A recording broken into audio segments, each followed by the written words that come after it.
Welcome to Crappens. Don't wait a week for a new video. Join our Patreon at the Crappens On Demand level for instant recap access. Link in description. Enjoy the show. Hello and welcome to Watch Crappens, a podcast about all that crap on Bravo that we just love to talk about. I'm Ben Mandliker, and joining me today is the one, the only, my favorite, Ronnie Karam. Hi, Ronnie. How's it going? Aren't you sweet? I'm good. Oh, please. We just came back from a weekend in Vegas, baby. So I'm good. Yeah. You know, I'm poorer for it, but I'm richer in experience. What a fun time. Yeah, we had a great show on Thursday. Thanks to everyone who showed up to our very first ever Vegas show. You guys were a great crowd. You were so funny and so sweet. And then we just hung around the rest of the weekend in Vegas and had so much fun. Like, that was great. That was a great time that we had there in Sin City. So, you know, in recovery mode a little bit right now, at least I am. But what we're so excited about is that now we only have 2 shows left. So we have Seattle next month and we have Los Angeles. So everyone get your tickets at watchwhatcrappens.com. The links are there. We're going to have an amazing time. Let's send out this tour on the highest of the high notes. Come, bring your friends, bring your animals, bring people off the street, bring robots. I don't care. Let's just have like a big party in these theaters. Okay, watchwhatcrappens.com. And also really excited because next month, Love Island USA is back with our favorite Bravo lady, Ariana, hosting. So we are going to do what we did last season, which is we're going to have daily updates on Patreon, we had a great time doing that last year. So we're going to do it again. So patreon.com/watchwhatcrappens is where you're going to get access to all of that. Plus, of course, Crappens on Demand, where you can watch us on video. So it's just a great time over here. And we're ready today to dive into some Atlanta, shall we? The destruction of Porsha and Shamia's friendship at long last. Yeah, here we go. What's going on with you, Ronnie? How are you? I didn't even ask you how are you doing. I'm good. I just went. Yeah, I'm great. No, I had a really good time. I had a good weekend. Had a fun time. My sister came to Vegas. Your friends came. We had a big, great, good time. We saw Lisa Vanderpump's Pinky's Restaurant. That's what it was. That's what it was. And I was like, I knew there's something we have to talk about. We have to talk about that we went to Pinky's Restaurant. Don't we? Yeah. So sure. Should we talk about it on the Val? I don't know. Or should we talk about it here? We could talk about it on the Valley. Yeah, let's talk about it on the Valley. We'll give our review on the Valley. Yeah. But later this week, we just did an interview with Serena from Below Deck Down Under. So check that out on Friday as well. But today, the end of Shamia and Porsha. You know, I like Shamia okay, but I'm still, my opinion from last week is expanding. I think she's trying too hard as the new friend to have a fight with her old friend, and I don't like it. Fight with the new people. Don't fight with your regular friend who helped get you on the show. I don't like it. Yeah, I mean, I feel like I understand her points. I think that probably Porsha, I get the sense in that relationship, Porsha takes and takes and takes in that relationship. And Shamia just is like trying, like she keeps it all bottled up and now she's exploding outwards. But I think that Shamia, it's like she keeps on saying that she would never put like her relationship with Porsha in a place where other people could comment on it. But I'm like, you kind of did though. Although but that's what this argument is about. You started it by talking to the other girls, so I don't know. But I guess she clarifies that they talked to her about it, and then she just was like, no, it's cool. But I don't know. Right, but that's what happened with Porsha too. Porsha didn't say anything about it. The other girls brought it up. So it was the same thing. The other girls were Porsha never said anything mean about Shamia. The other girls brought it up, and Shamia's just mad that Porsha didn't shut it down. And so the same could be said for you, ma'am. So that's the thing. I don't really get all that, and I think it's too much. And she's all on Watch What Happens Live, acting like, oh, that she would do this to me. It's a little bit too much for me. I'm not really buying it. Now, that said, I can't be put in the position where I'm like, oh my God, Portia's totally not a selfish jerk, because, you know, it's Porsha. So I'm sure that can't be easy either. But I don't know. All right, well, let's just get into it. Here's what's making me happy. Angela. Okay, yes, Angela. Always. Angela's just great. So Angela and Charles go on a date. More like she goes on a date and he goes to an experience that he's tolerating, because I don't think he seems particularly happy or enthused to be doing any of this. So they go to like a rooftop bar and she's like, so what do you think? And he's like, I'll see when the food comes out. he's like, this will not be a good date until I know the quality of the food. Have they cooked 45 corns on the cob?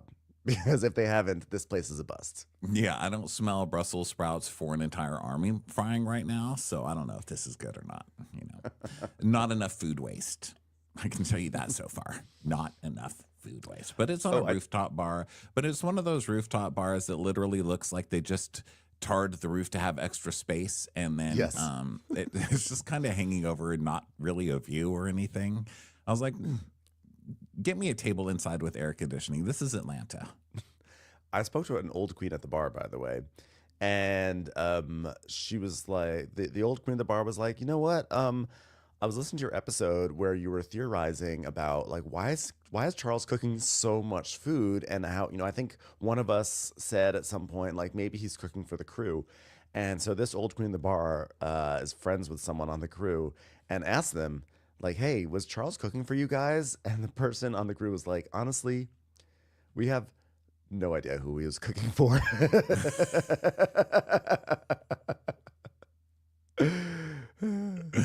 Well, I like that he didn't even give it to the crew. Like there's all this extra, and he's like, no, but now people know that I know how to handle a lot of Brussels sprouts. So. Yeah, I just love that. They're like, he just was cooking. So they order some food now, and Charles is talking about how like he's coaching a team that's gonna be playing next week. So Angela's like, Charles is currently a retired pension earning NBA player who owns multiple car washes and also is a coach for the Killer Threes in the Big Three basketball league, and he's been doing that. He does a lot. He doesn't like to sit down. He literally is unhappy about the fact that I made him sit down on this roof right now. Yeah, that's where the money is. He goes to it.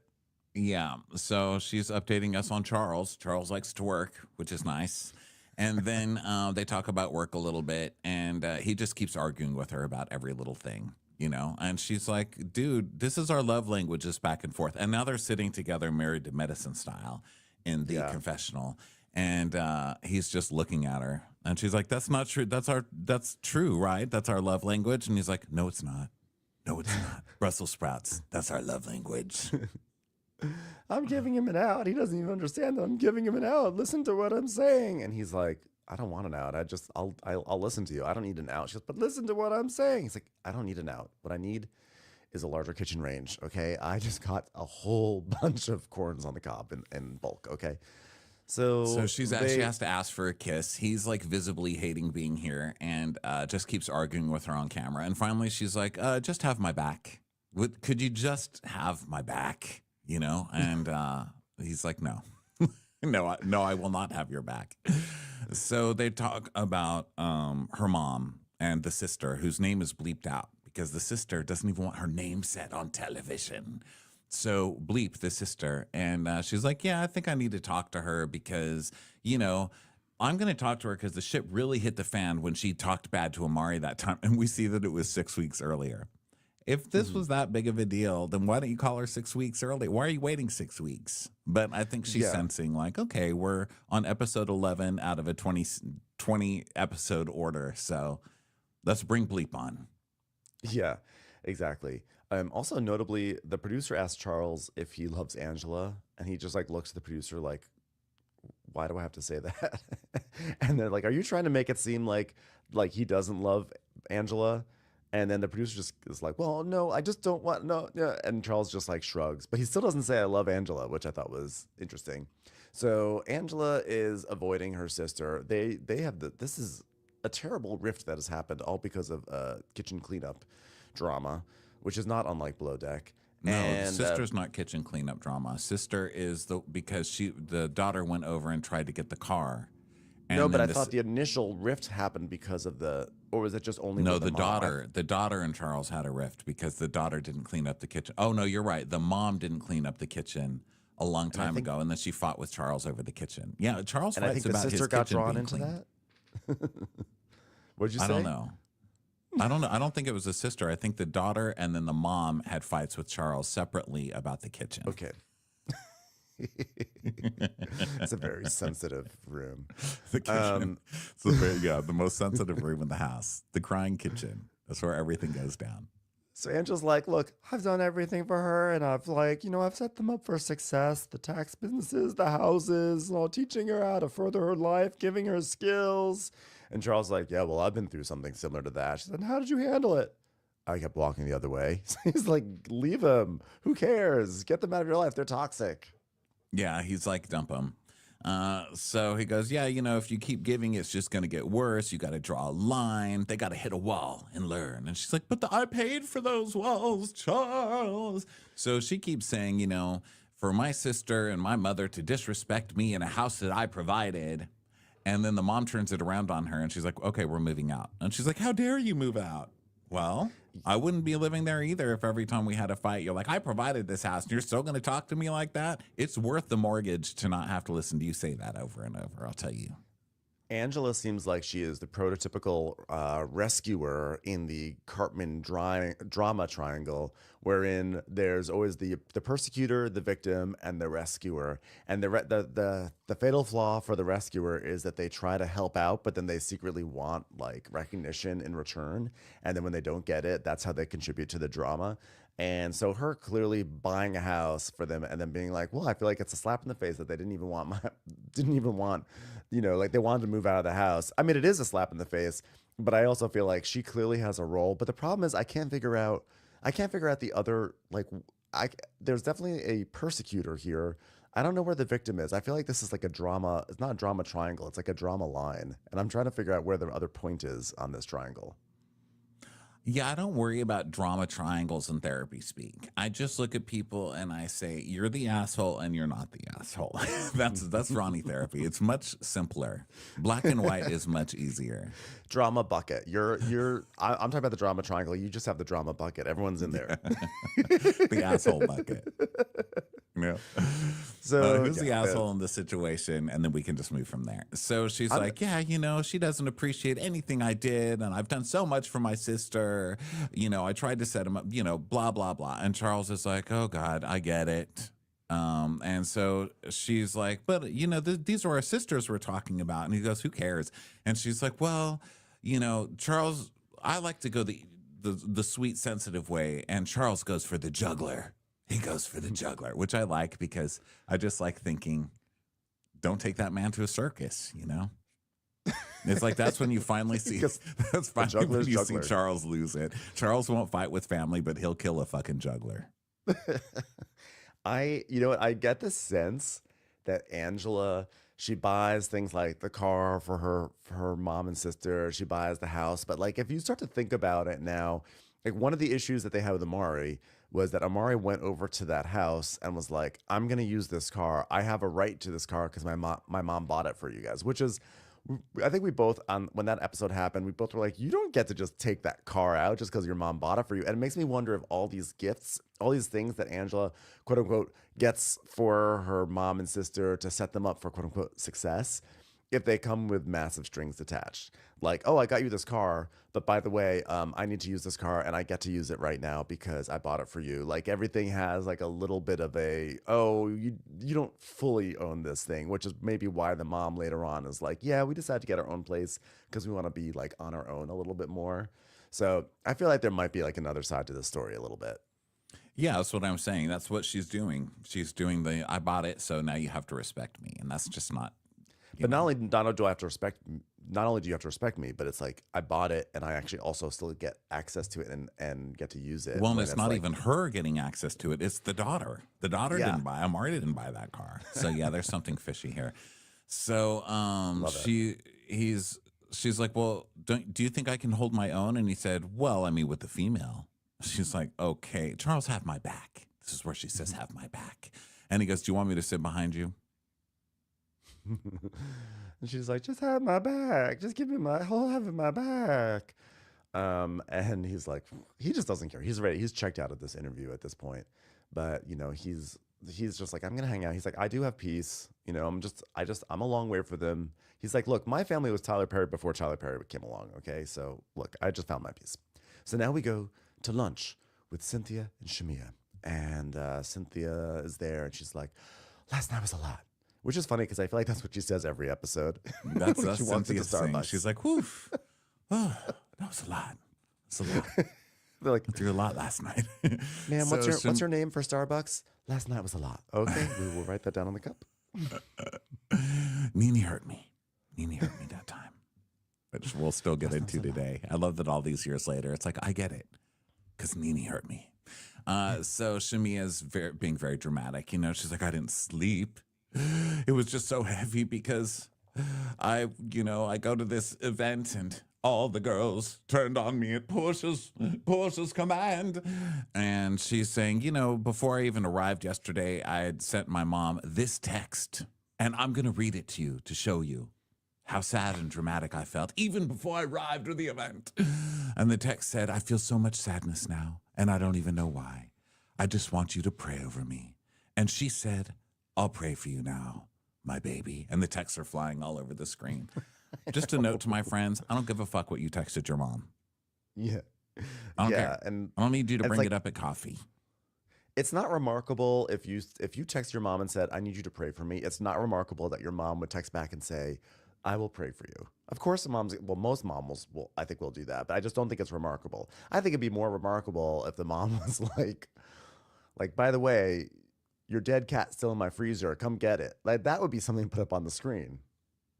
Or if your mom was like, guess what? I've decided I'm no longer praying for you. You're out of my prayer circle. Guess what? It turns out I'm actually not your mother, and I wasn't going to tell you, but you've pushed me to the limits with these ridiculous requests for prayers. Or if your mom texted you and said, hey, there's a girl named Amari at my house trying to take my car. So Shamia felt very blindsided by that event.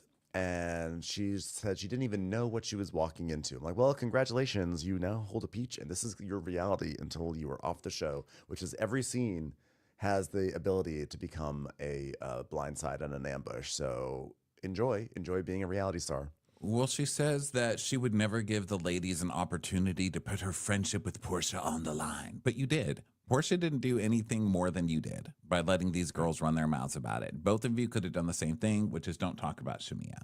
Don't talk about Porsha. I'll deal with that on my own. Shamia says, the fact that she was questioning me in front of these girls, it's like they're the jury. And I would think that us being decades in on our friendship, that she would discuss things in private with me. I'm like, well, this is why Porsha is like an enduring reality star and you are not so far, because Porsha understands how the game is played, which is that if you have an issue with a friend, yes, if you want to preserve the friendship, you do it in private. But if you want to preserve your reality career, you do it in front of randos at a quote unquote event, like for your pampering event. That's how you do it. That's how you stay on TV. Yeah. So Cynthia is like, whew, that was a lot. How did it even get here with you and Porsha? And she's like, well, you know, I was talking to the girls and it seems like they repeated whatever I said in a bad way. And then we see a flashback with Porsha saying, you went on to say that you had a conversation with Shamia, that I didn't come to her wedding. And basically you're saying I'm a bad friend. And then we come back. And Cynthia's like, so that's not how you said it? And she's like, no, because I would never go sit with Angela and have a conversation about Porsha. But we were talking and Angela said, you know, Portia's not really my good friend. And I said, no, we are good friends. And I said, I know sometimes it could look a certain way to people. Like, I get how it could look like Portia's a bad friend, but she is a good friend. But I think you even saying it could look like Portia's a bad friend, but she's a good friend is not a good friend thing to say. Like, I get why you would think that Portia's a bad friend, but it gives her like, well, it's like she's covering her bases where she's like, right. well, it's like saying allegedly when you spread gossip on the internet. So, well, I said allegedly. She's saying, hey, well, no, I stood up for her. I said it could look like that, but you know, of course it's not like that. I understand how she could look like a totally awful, selfish friend. And it's very one-sided and she takes me for granted and she's basically a bitch to me, and how it's amazing that I even, you know, stayed by her side, even the way she did me dirty. But it could just look like that, but it's really not like that at all. Right. And so then we see a montage of Porsha doing shady shit, which, and again, I'm not saying that Porsha doesn't. Like, she's definitely guilty of all the stuff in this montage. I'm just saying I don't think Shamia is the most innocent either. So we see the Porsha being like, that's not Drew, or that's not Shamia singing, that's Drew. When Shamia was singing, playing her song over the extremely high definition, high quality speakers of her iPhone at the restaurant. Mm-hmm. And so Shamia's like, well, it's like I'm always responding like, no, Portia's not that bad. She's great. I'm just a good enough person who can take Portia's monstrosities. And, even if she's dragging me, I'll always give her love because that's what I do. Oh, no, Cynthia says that. She's like, I get it because I'm the same way. No matter how much somebody's dragging me, I'll always be a good person. Yeah. And Shamia's like, same. And I think that's the problem with this group. They don't understand that. They don't understand good friendships. So Cynthia's like, when I think about Shamia and Portia's relationship, I see similarities with my friendship with Nini. And no, Lord. Here we go. Fucking Cynthia I still can't let it go. Although it's not a terrible comparison because Nini and Porsha are kind of like alpha divas. And they require a lot of tending to, I think, as friends. And Cynthia and Shamia are more like the betas. They're the betas. And so eventually the betas get enough. The show gives them enough alpha energy that they don't want to be the betas anymore. And it creates chaos. But yeah, Cynthia's like, it's just hard. You see your friend that you're used to and talking on the phone all day. And then you see them on the friend circle and you guys aren't even speaking and you want to say, whew, last night was a lot. But maybe it wasn't a lot for them. Maybe it's only you and you don't know because you can't talk to them. It's a lot thinking about this last night. And then Shamia brings up that it's not just them. There's more extenuating circumstances to all this drama, which is the mother drama. Dun, dun, dun, dun, dun, dun, dun. So we find out. The mother. We find out that there's drama between the moms, and why did they wait so long to? I can't find the screenshot of it. God, I've got a lot of pictures from Vegas. I loved the photo of the two moms when they were younger. So apparently, this is a generational issue, which I kind of feel like they should have been setting this up from the start of the season. I mean, there was that one moment with Miss Diane where she said, "Well, don't trust the girl who brings the dog that brings the bone." But I love that this is actually going to touch on some, mom on mom discord. And then Porsha had an Instagram story that was like, I don't have the exact screenshot, but it was along the lines of like, our stuff is on the show and I can work through that stuff, but don't come for my mother. So here we go. So she's like, there's other components. Like she shared with me that even my mom didn't know, like how to accept the history of our parents, And she said, it's hard to be your friend because she's always like, be careful around her. And, you can't trust her. And the apple doesn't fall from the tree. So Porsha said that her mom was saying that. Like, she's just like her mom. Don't trust her. The apple doesn't fall far from the tree. And I was like, that's really hurtful to say to me about my mother. And then we see a flashback to, Miss Diane saying, you've always got to be wary of the dog that brings the bone. Now, I get what that means, but my dog does not bring the bone, and I'm wary of that dog. You know what I mean? I keep throwing the bone. He goes to get the bone, and then he stays away from me and makes me chase him to get the bone. He's a badly trained dog, which I get. But I'm wary of that dog. Like, or should I be more trusting of him? Is that a good thing that my dog never brings the bone? Maybe it's just being a good dog.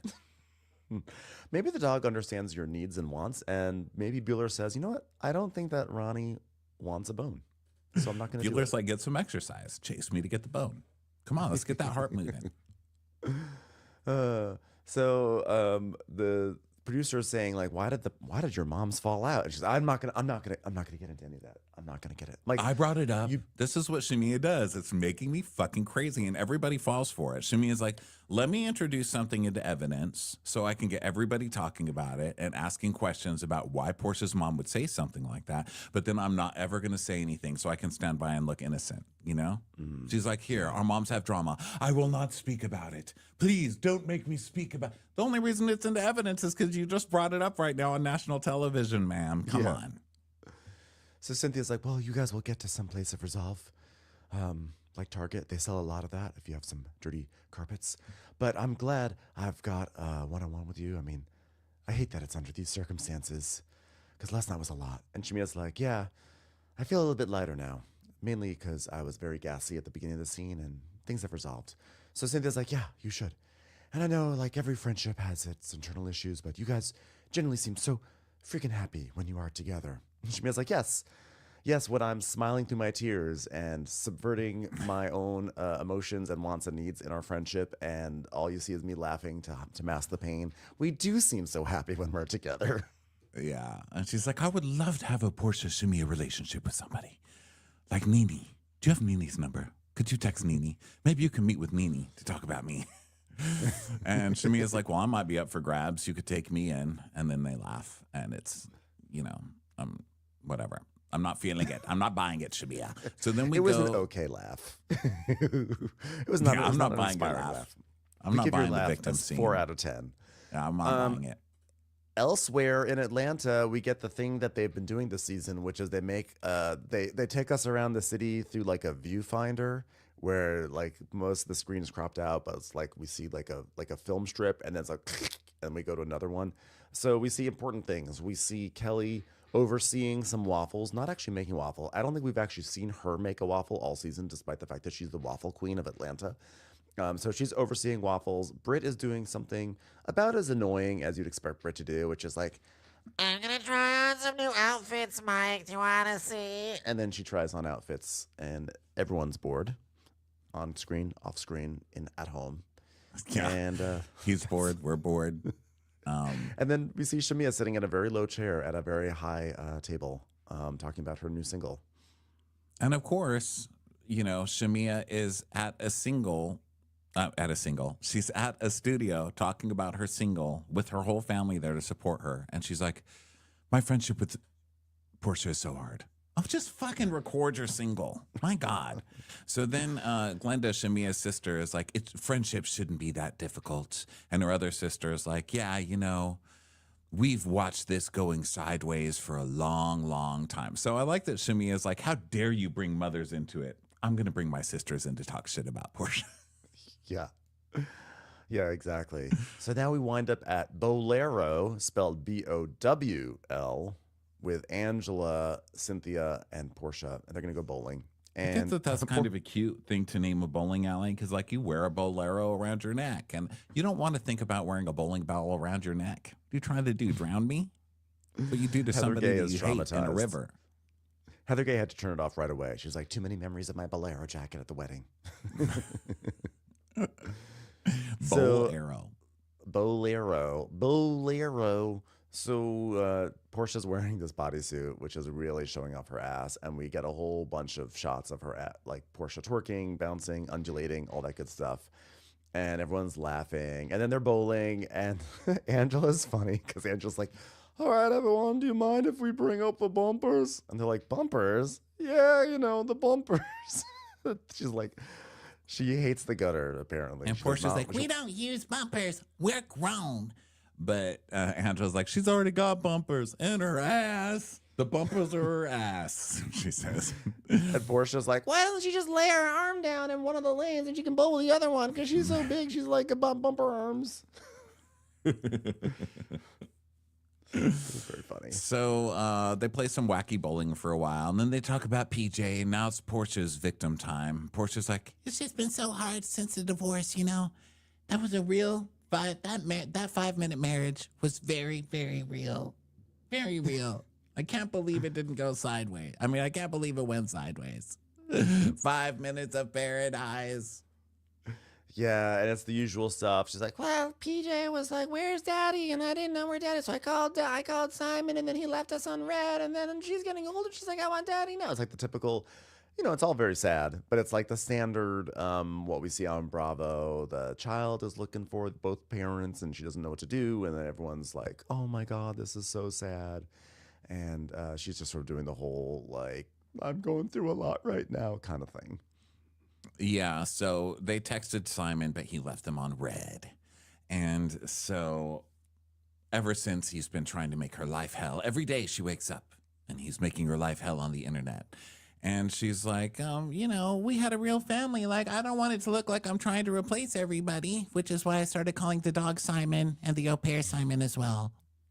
So they're talking about how painful divorce is and stuff like that. And then Cynthia's like, you don't have to be so strong. And every time we see you, you're so strong. I think this is the first time you've talked about how difficult it is getting a divorce from someone you've been with for 5 minutes. It's not the first time, okay? This is episode 11, and it's been talked about every episode. Yeah, exactly. It's also not also even her first divorce. So she's like, Cynthia's like, I've been through 2 divorces. 3 if you count Nene, which, wow, that was rough. But I absolutely get it. Take the moments and just, keep going because you have a lot going on. Did this generic advice help anything? Because I really don't know what else to say. I kind of want to get back to bowling. Wanted to tell you the same thing that I want to tell Nene one day if we ever get the chance. Waste not, want not. Okay, thank you. That was a lot. That's where the cookie crumbles. Speaking of which, should we put some cookies on the alley and roll over them with the balls? I don't know. If I could only text Nene, 2 birds in your hand are better than 1 bird in a bush. Thank you. Why do you have a bird in the bush? Just go with it, Porsha. 5 minutes early is 10 minutes late. Thank you. Can we put some bumpers in that bush? So Porsha she's Porsha Pampered by Porsha event. Yeah, she's saying that she really wants it to be a celebration of us individually as women, even though there was zero activity there that celebrated the women individually. It was just a sound bath, but that's fine. And she wanted to celebrate Lauren pretending to be a therapist, but they ruined even that. You did not. You wanted a bunch of people with high Instagram counts to take pictures and post on their Instagram. You were using them. And then Porsha also posted on Instagram. Yeah, everybody's saying, did they get paid to do my Pampered by Porsha event? Yes, they got paid by the show. They were paid to be there. Yeah, but that's different because they'd be paid by the show regardless. So this event to celebrate us individual as women was really just to celebrate Porsha and bring awareness to her sheets that she's putting out. Yes. So Angela's like, so how did that make you feel? Did it catch you off guard, everything with Shamia? She goes, I try to be the best Porsha I can be, but right now, going through divorce, am I really 100% of what my friends need? Maybe not. And I'm not normally seen as fragile because I'm like a strong friend and I'm like the funny friend, but right now mentally, I just can't do it. I'm like, yeah, but when was the last time Porsha was the friend that just gave herself over completely to someone else? Portia's always been the diva. Well, not always been. Ever since she left Cordell, she's been the diva, And she's acting like, well, normally I would be totally there for my friend, but now I just can't give myself all over it. I was like, well, because you always have drama in your life. And so you're always the one that needs to have the attention brought in towards you instead of you going externally. But all of these problems in the friendship aren't even that big at least from what we're seeing on screen. They haven't had a fight. They haven't said anything mean to each other or about each other. It's all just little things happening through the other women trying to cause drama. So it's hard for me to buy fully into this because I don't really even get what's going on. Not totally, because again, that moment when Shamia's playing her song and Porsha was being downright rude, being like, "That's not you, that's Drew." That's well, Drew. if they were bringing up those, then yeah, and she did bring them up, and haven't they brought that up before? I don't think they really. They may have lightly discussed it, but I have to imagine that Porsha and Shamia's friendship has been full of those moments, and Shamia has kind of kept it all inside, and now she's kind of starting to explode outwards, and I think that's what's really going on here.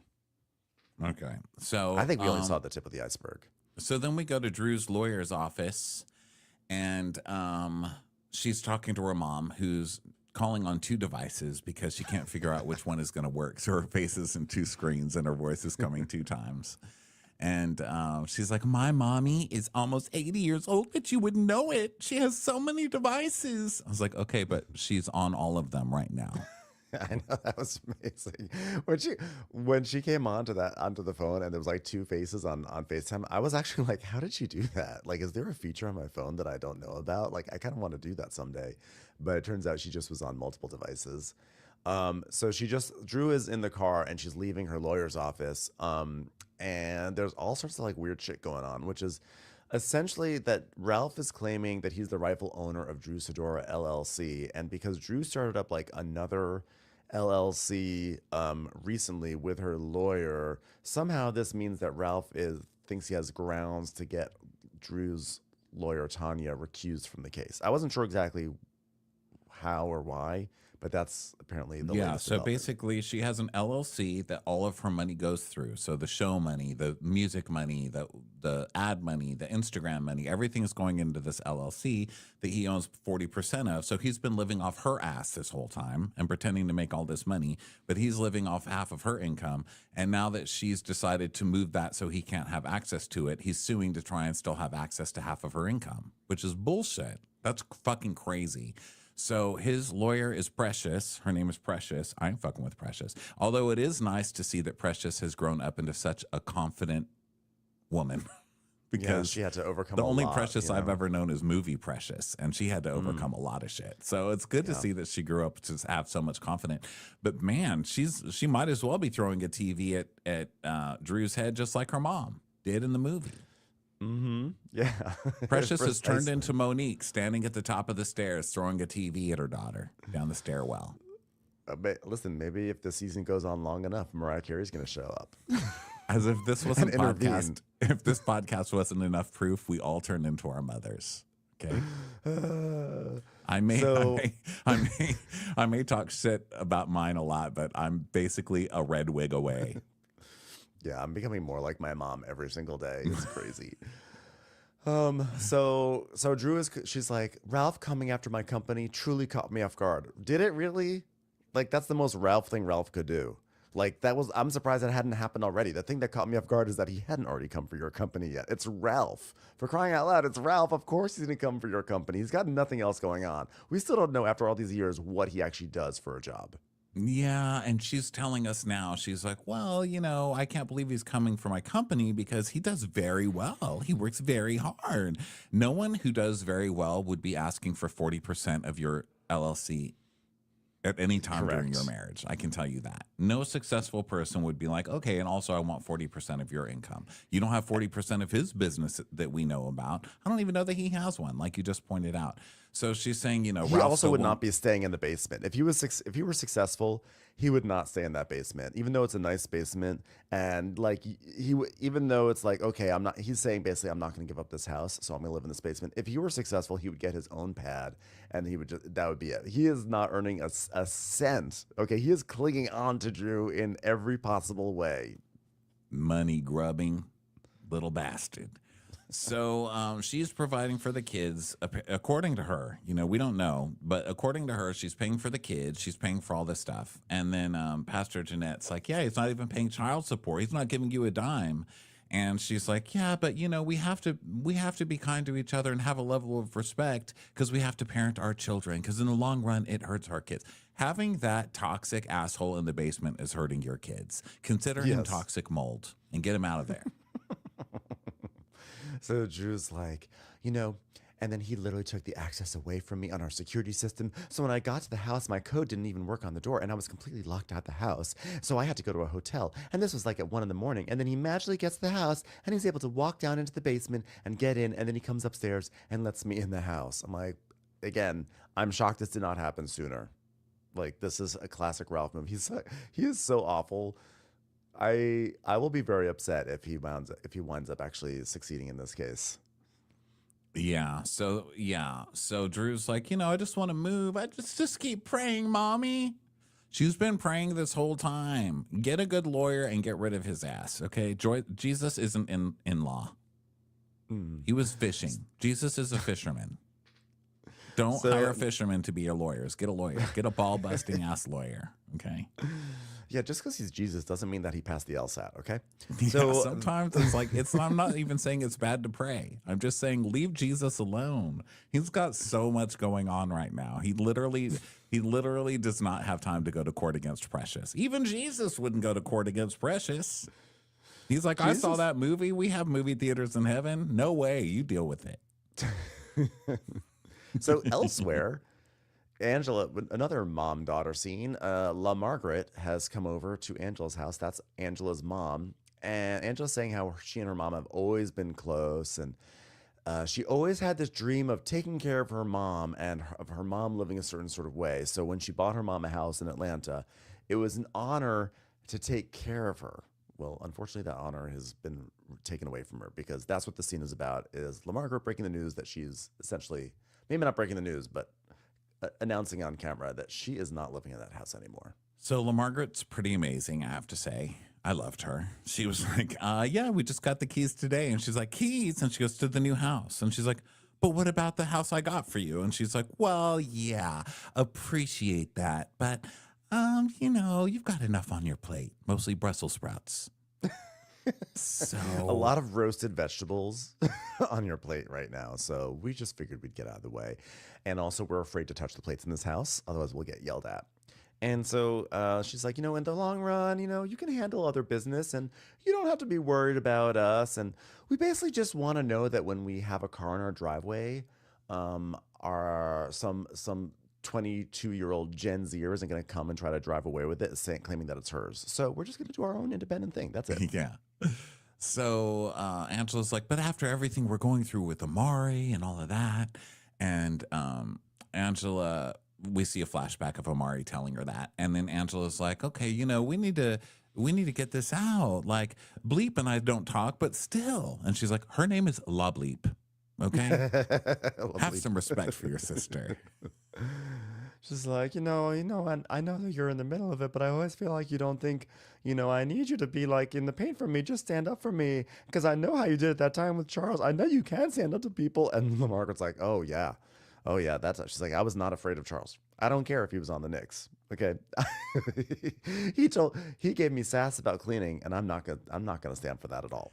And you're correct what you said earlier. The sister did have something to do with this cleanup, because she says, yeah, Charles said something along the lines of your daughter needs to do cleanup or something, and that was it.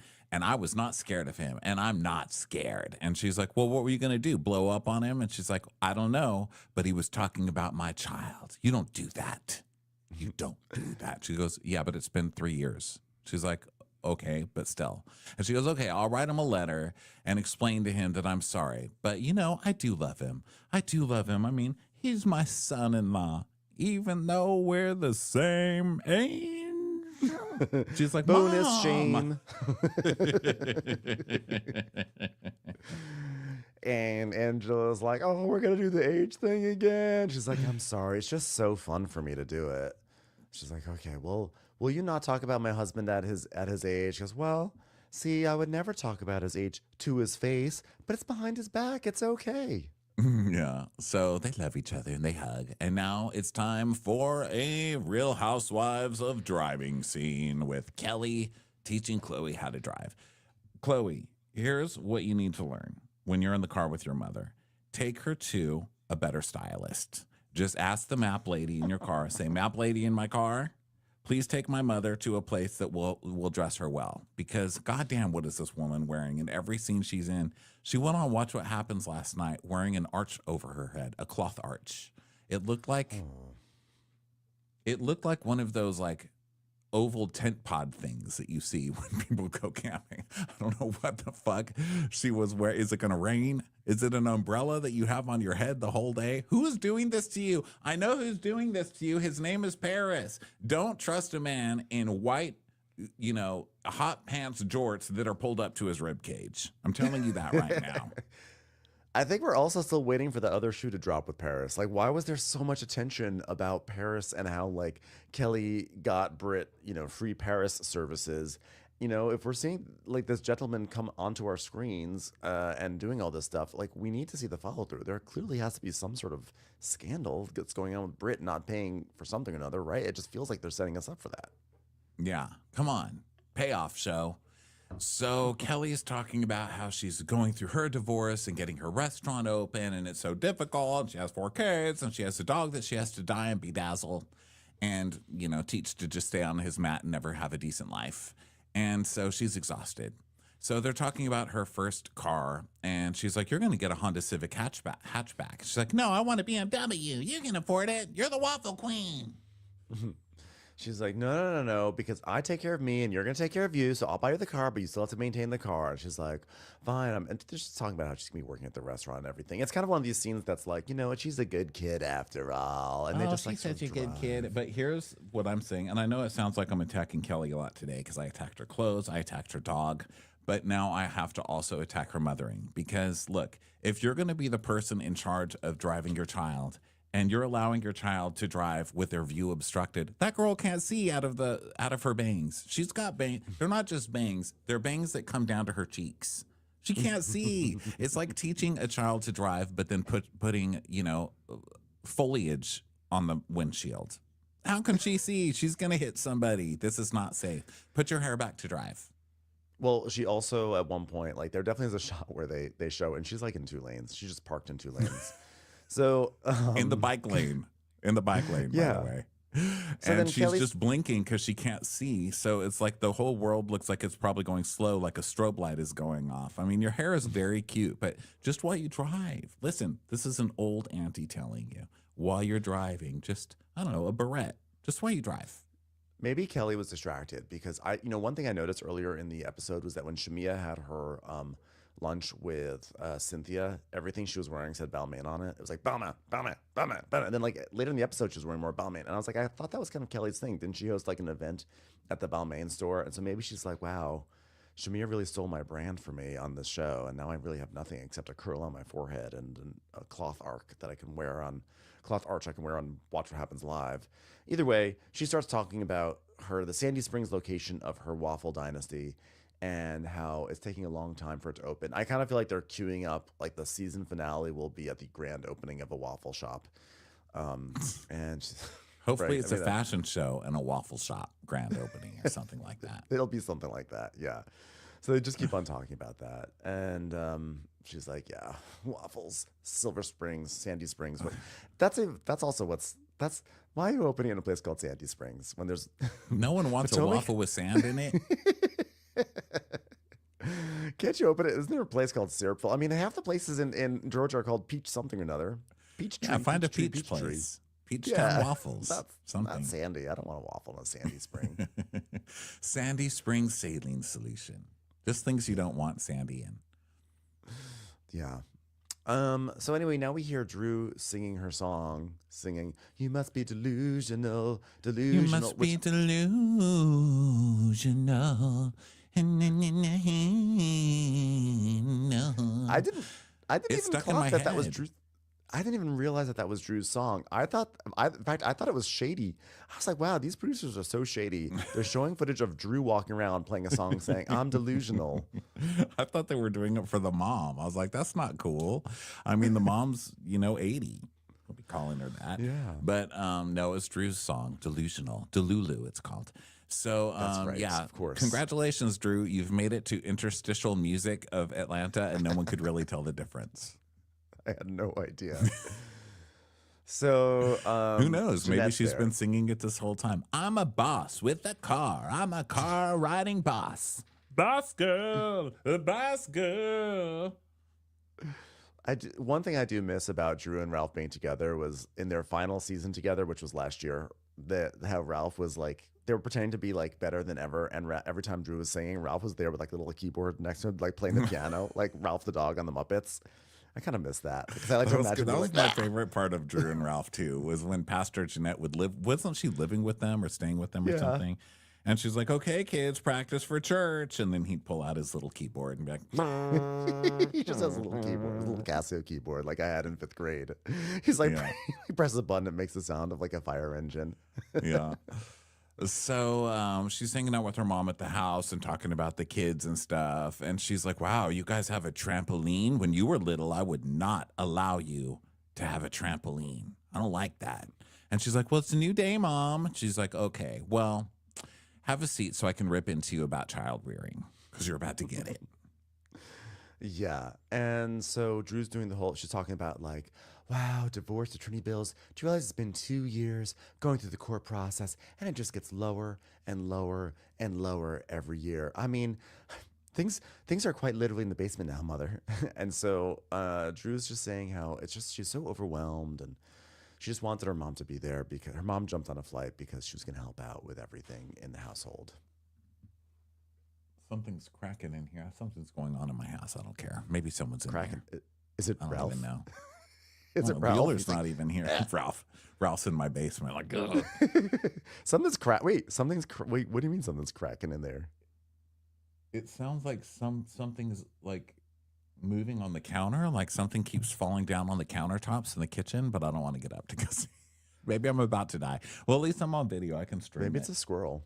Maybe an It animal probably got is. Those squirrels hang out on the roof all the time smoking cigarettes. They're like, hey, you up here? Hey, were you hanging out on the electrical wire connecting the house to the electrical pole? That's a good one. Go hang out up there. He loves that. I came home yesterday. I'm in LA for the week, and I came home and I was lying down in bed, and there's like windows above my bed, and I can see the electrical wire going from the house to the pole. And the squirrel, I swear there's a squirrel here that stalks me. I've taken pictures of it on my Instagram. But every time I come home, this squirrel comes and just starts staring at me through the window. And last night he came and he sat on the electrical pole and was just staring right down at me. And I was like, hi. And he just kept like sitting there staring down at me. And he was rubbing his tail on a branch behind him. He was like twitching his tail on a branch, rubbing it and just staring at me. I was like, you're a fucking creep. This is the most perverted squirrel I've ever seen. I was like, could you stop like tail doing whatever you're doing? Like, it's creepy, bro. And he just sat there for a good 5 minutes like, welcome home, bitch. Shut up, Ralph Squirrel. Yeah. We have a baby. We have a baby squirrel. We have power lines right by our window as well. And we have a baby squirrel that has been walking along the power lines. We call the power lines the squirrel highway because that's the squirrel goes. There's a main squirrel that goes back and forth on it every day. And so it clearly has a baby. And what's funny is I just assumed that squirrels are just like born agile, but like this baby squirrel does not have like the squirrel gifts yet. And so when it walks on the power line, it like hugs the whole power line. Like, oh my God. It's like Shannon Medora at the rope course. Like, oh my God, I'm going to fall. I'm going to fall. Like I took a photo of it just like holding on like, oh. Like to see like an uncoordinated squirrel is kind of a blessing. And it's like adorable. I love this squirrel. I'll try to put up a photo of it at some point.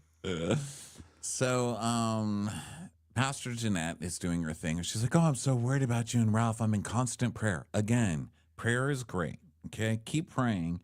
You don't need prayer in this situation. You need a baseball bat. Okay.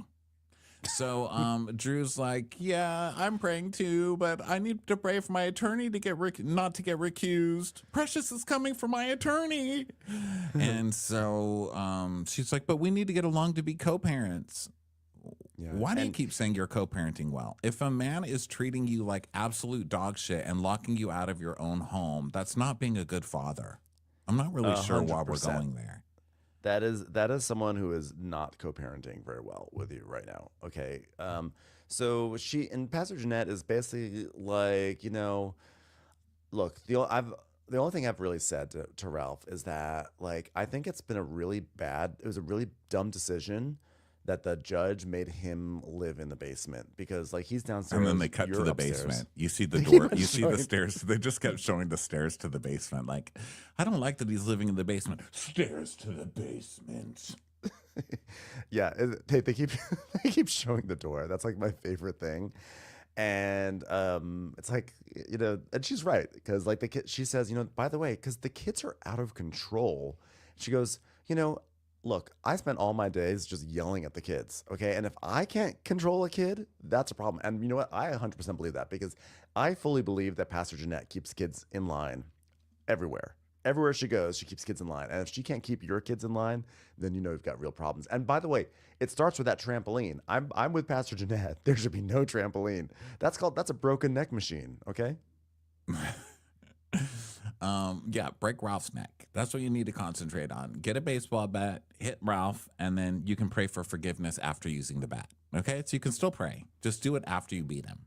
So Drew starts crying because she had no idea that her kids even had anything wrong, which is not a great sign for Drew. Are you co-parenting The mom is immediately like, all? these kids have behavioral problems. And she's like, what? I had no idea. The chef hasn't said anything.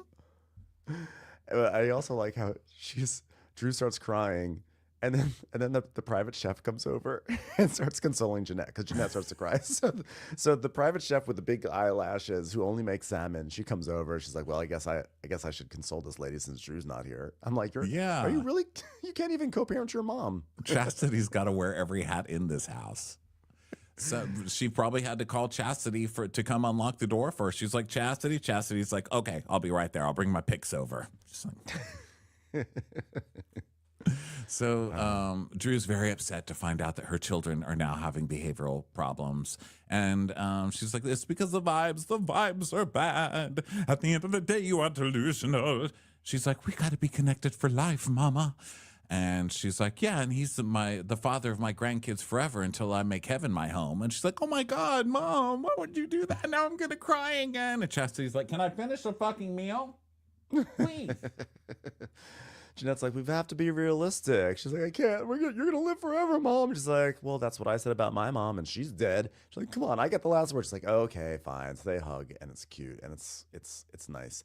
And before we go on to the next scene, I am now sharing the image of this baby squirrel clinging on to a power really cable hugging for that thing. dear Look at life. him. He's like, gonna make it. Gonna make it. Am I gonna make it? Am I gonna make it? And this squirrel climbed across the entire cable like that, like like a log. So it just goes to show we all have to grow into our special skills. That's funny. Okay, so the next scene is Porsha and Shamia having lunch. So Porsha shows up like, hi. Shamia's like, hello. Hello. I'm here for a very serious scene. So Porsha sits down and Shamia's ready to be serious, and then Portia's phone starts going off at full volume, and she answers it, and Shamia's looking at that phone like, God damn it, you can't even turn off your phone. I'm not even letting Shadina call me right now with updates. Because of course it's Portia's mom, Miss Diane. And you know that like Porsha was like, by the way, I'm about to walk in with Shamia. So I fully believe that Diane did this on purpose. I think she knew exactly where Porsha was and was like, I'm gonna interrupt. So Shamia's like gives her this look like, wow, I can't believe you interrupted our small talk about how we're both wearing cream to answer a call from your mom. So Portia's like, okay, well, what's been going on with you this week? Or Shamia's like, so what's been going on with you this week? She's like, no, I've been working. Oh, really? Really? You've been working? That sounds fun. Okay, and your event? That was a big deal. Let's talk about your event. I was like, gosh, Shamia, coming on really hot right now. Yeah. So she's like, okay, Shamia, what's going on? I mean, I feel like you have this little like reserved energy. And Shamia's, they both have the scene of Shamia and I are so close. Porsha and I are so close. I can't believe we're in this situation. So Shamia's like, okay, look, let me apologize, first of all, for not being as open about my feelings about you over the years. I was like, oh, no, this is not a good opening. She's like, here we go. Welcome to breakfast. We're going to discuss 20 years of friendship. Are you ready? I was like, oh, no, she's going to pull out a list. I was like, you're at a restaurant. This is a conversation you have at a house. Because if you're talking about years, this is not going to be here's the beef I have about that party. Here's the beef I've had since Y2K, okay? Since you stole my haircut in 7th grade, I know. Portia's like, oh, damn. So she's like, and I would just like to preface it by saying whatever came out, I just wish that it hadn't come out through the girls. I wish that me talking to the girls hadn't come about through the girls. Yeah. Really bothers There's a me. lot of stuff that I mask because I handle our friendship with care. I'm like, okay, all right. So Portia's like, yeah, but you'd already discussed some of these things prior to me anyway. I mean, that's how it even got to me. And she goes, well, the difference between you and I is that when you do things that bother me, like talk over my music, I didn't go crazy about it right then. I just stuffed it deep down inside and let it come out in a passive-aggressive parenthetical like I just did. Yeah, and she's like, when you do petty stuff like make posts or talk over me when I'm talking, it feels dismissive and hurtful. And so I would like moving forward is when you feel some kind of a way. And Portia's like, she goes, oh, you're yawning. Are you tired?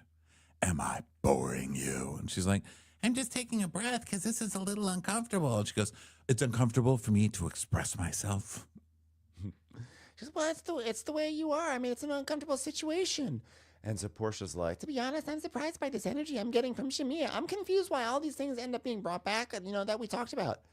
I mean, I have to say, I actually, believe it or not, like, I actually thought that Shamia's kind of preamble was not so bad. I thought it was. I mean, she had that huffy attitude and everything in the beginning, but I thought what she actually said was pretty good. And I think it's probably really hard to be friends with Porsha. So I was kind of proud of her for just being like, "This is how I feel." I've just, well, yeah, she did say that, but Portia's like, we already talked about all this stuff. So I'm not really sure why she's this heated about stuff that we've already talked about. I think that Portia's coming from it like, oh God, I'm sitting here with Shamia and I can see what she's doing because she's not acting like normal. She's acting like I'm on TV and I'm about to have a fight with you on TV. We're about to have a housewives fight. And Portia's like, I don't want to have a housewives fight with you. Like, we're real friends. Let's have a conversation. But Shamia keeps launching into this, like, with this energy, like, we're about to have a housewives fight. And Portia's like, why are we about to have a housewives fight? I don't want to have a housewives fight. Like, do you really want to take our relationship into me and Kenya territory, or like me and Nene or anybody? Like, you don't want this to be housewives energy, do you? And she's like, yes, I do. So Shamia keeps trying to do this housewives fight, and Portia's like, no, I thought we were going to talk like friends. And so I think that's kind of where the disconnect is. And I can see where Portia's coming from, because Shamia is acting like she's about to housewives fight. Like, she's coming in with too much for so little. Yeah, I don't know. I still really, I don't know. It was a weird one, but I was a little bit more, despite everything, I kind of felt like Shamia, I think Portia's like, Shamia's trying to express herself, and I'm sorry, Shamia's trying to express herself, and Portia's like through it. I was like, she didn't do it like that. She went, and she's like, am I boring you? I didn't take it as her being like rolling her eyes. I just think she's taking it as like, okay, we're going to have a housewives fight. I don't know. I mean, we can disagree. We'll just see how it ends up. I mean, who knows? Who knows how it's going to end up? We're seeing it from two different points. So who really knows at this point? But Shamia is saying, the fact that Porsha took all this stuff that the ladies were saying and ran with it is hurtful. Because they brought all these rumors back in the day and reasons why she wasn't a good friend to me. And yes, I did admit that. Okay, then why is it a problem when she's doing it? All she's doing is bringing up in a scene what everybody had been telling her. She wasn't accusing you of anything. She was just saying, and she didn't even bring it up. The other ladies brought it up. No, you brought it up. Shamia was the one. Wasn't Shamia the one who started it at that thing where she's like, I won't meditate. I can't meditate when somebody is, talking about me or whatever. I mean, that is true. At the meditation thing, she definitely kind of like forced that issue. Like, I'm unhappy. I'm not going to say it. You're just going to see, because I won't do the sound back. Yeah. So then she's saying, then why is Porsha bringing it up at this event? You were the one who brought it up. That's the thing that's bothering me about Shamia. She keeps doing these little things and then acting like this huge victim about it. And I'm like, no, you're the one who brought it up at that event. She didn't. Yeah. So then, Shamia's saying, well, I would like to salvage our friendship. And Portia's like, well, what, are we on the edge? Which I thought was actually a fair question, because it's like, wait, I thought we were just having like a little fight about, about like recent stuff on the show. I didn't realize our friendship was actually in peril. And so Shamia's like, well, because what you're saying now, and you're just being so dismissive. And she's like, well, what's going on? And she goes, it just feels like everything I'm saying you're dismissive of. She goes, well, what I'm trying to do is have a productive conversation, because I don't want to argue with you. Shamia's like, I agree. But look at how you respond. If I did nonverbal communications, and she does the sigh thing, and she goes, you would feel like I was dismissing your feelings. And can I tell you what really hurts too? You come to me and you say these things like, oh, well, like my mom said, I don't trust you, and the apple doesn't fall far from the tree. And do you know how that makes me feel? Yeah, and she's like, well, I'm just telling you what she said. It's not me. It's just what she said, which is still bullshit. I mean, I'm with Shamia on that one. And Shamia's like, but you did say that that's the reason why you push back and pull back from me. And she says, no, I didn't. And she says, yeah, and you said that, and that is true. So if you're not going to be honest about things that happen on camera, then why are we even doing this? Yeah. And Shamia's like, well, so you want to argue, and I don't want to argue with you, because like you're making it into an argument. And she goes, no, I just told you the other day, I said, Porsha, I wish we could just be the way we are off camera, on camera. And you know what you said? They would have to pay me more money for that. Why can't we be that way? And Portia's like, She's like, Shamia, why are you trying to argue with me for the show? So now Portia's like getting into this thing of like, you're trying to have a housewives argument, and I don't want to have a housewives argument with you, because you're my bestie.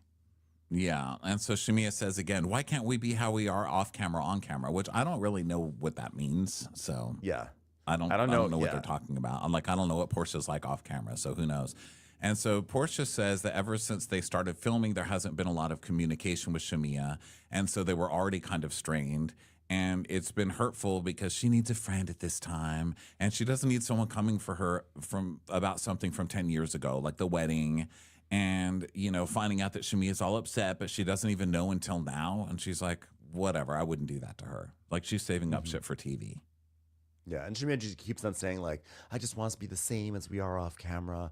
Like, you can't put a dollar amount on that. I want you to do that because you love me and you enjoy being around me, not because you want to get paid to do it. And she's like, yeah, she's like, Portia's like, wow, I think that this show has caused you to like act crazy right now. She goes, yeah, but like, this is scary because the show has caused you to not be honest about your feelings, Porsha.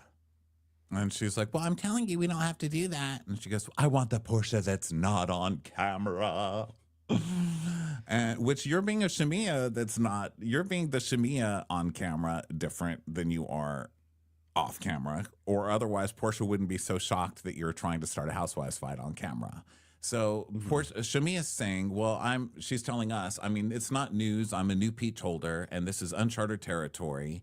And it's always been on her on camera. But now that I'm on camera, you know, it doesn't feel good when everybody can see both sides of it. Like, everyone can see how I react now, and she doesn't like that. But are you reacting the same, or are you acting differently because you're on camera?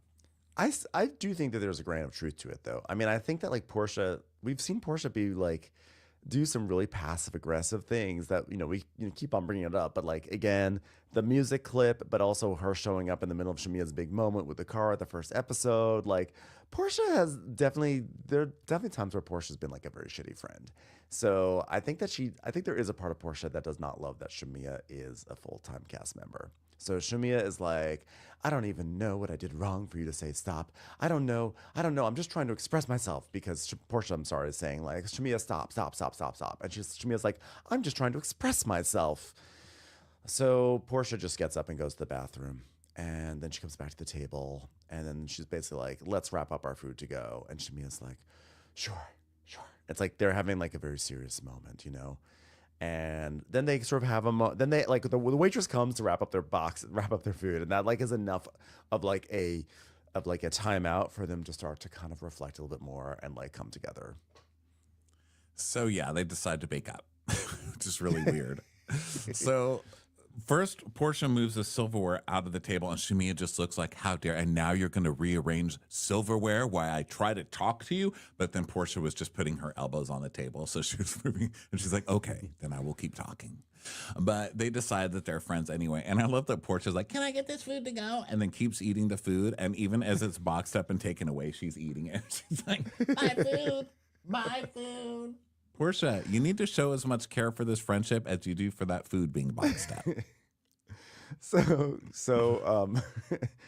Porsha does, but I will say, like, I think that at a certain point, Porsha was just like, her voice cracks, and she's like, I just want to get past this. And I felt like that was an honest moment. I did not feel like that was fake. I felt like she was like, this friendship matters too much for me.